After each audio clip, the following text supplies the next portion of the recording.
Bruce and Claire Lemian approached me about creating this very large stone bench.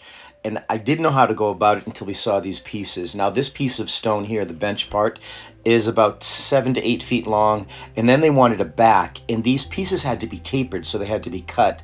And that back piece is about 8 feet long and 7 feet high. So that gives you an idea of the scale we're working in. So when a project like this goes into the fabrication shop, we have to put together a shop quote and get it to Peter Miller, who puts it on a design, and we can get specific and then computerize the saw to do what it needs to do. So my simple drawing here was take the block of granite and cut a wedge out of it so that we could get 2 saw cuts and then taper the pieces, and then the back piece gets sawn right down the middle. So then we have 2 pieces that taper for the back. So then Peter worked it out exact, like on the bench, what that wedge and the size of that wedge would be, and then what it would look like.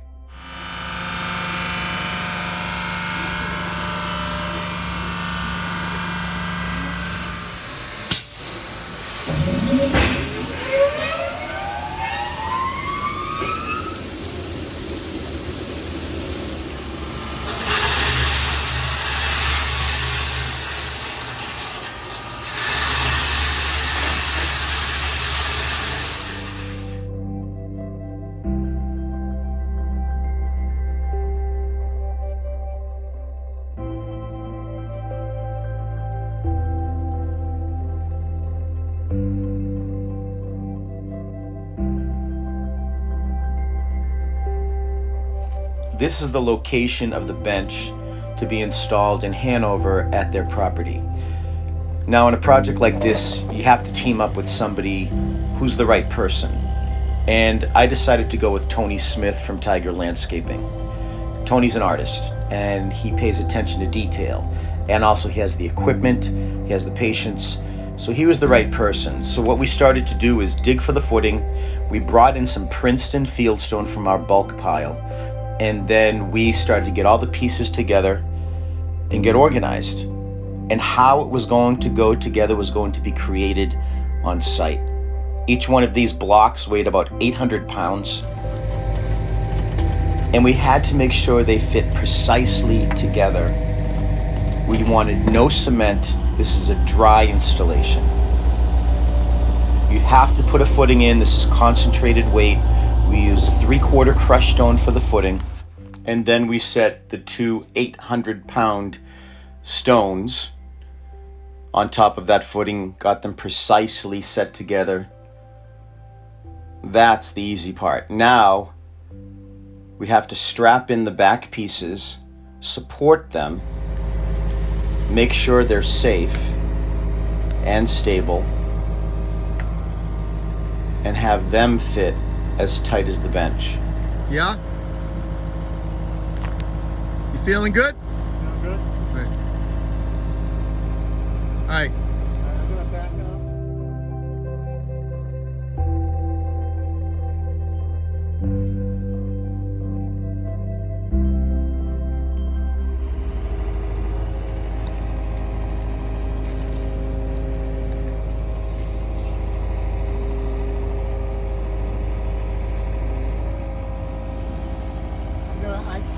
Unfortunately, I gotta move. I'm gonna move back because I can't move. Okay, everybody, I'm working with Tony. We're creating this stone bench.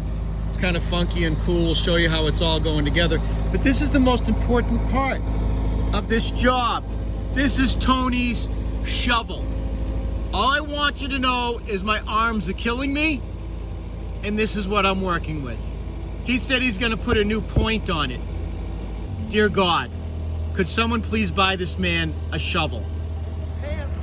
And some pants. So dramatic with the slowness. I know. Woo! You got her. You got the A for balancing. Once we got one of the back pieces up, we had to start supporting it with some of that Princeton fieldstone. Really large, round, heavy stone. And then we wanted medium and smaller stones. We wanted to use a real mix of field stones, so it felt very natural. So these pieces have to line up, the top of that to the top of that. This is our 4th time setting this big baby. Got more digging out to do. Tony, back.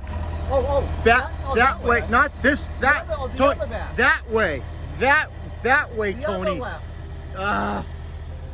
Where's my shovel?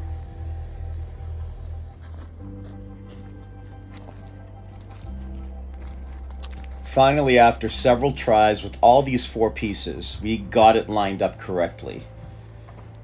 Everything was level where it should be level, and then there needed to be a bevel to it so that the back pieces leaned forward slightly to be supported by the bench. Now it was time to add the rest of the Princeton and goof off a little bit. That's Tony there. And finish this up. So you're seeing larger Princeton boulder pieces for the armrests, and then smaller boulders surrounding it, everything from a basketball to a 2.5-inch stone. We wanted to feel very natural, and we wanted that Princeton and all the other field stones we brought in to support the back for final security and strength. And then in the front of the bench, we used a piece of Heartland ocean floor stone. We wanted that to just be nestled right in there, as if all of this just naturally is in this setting when you come upon it.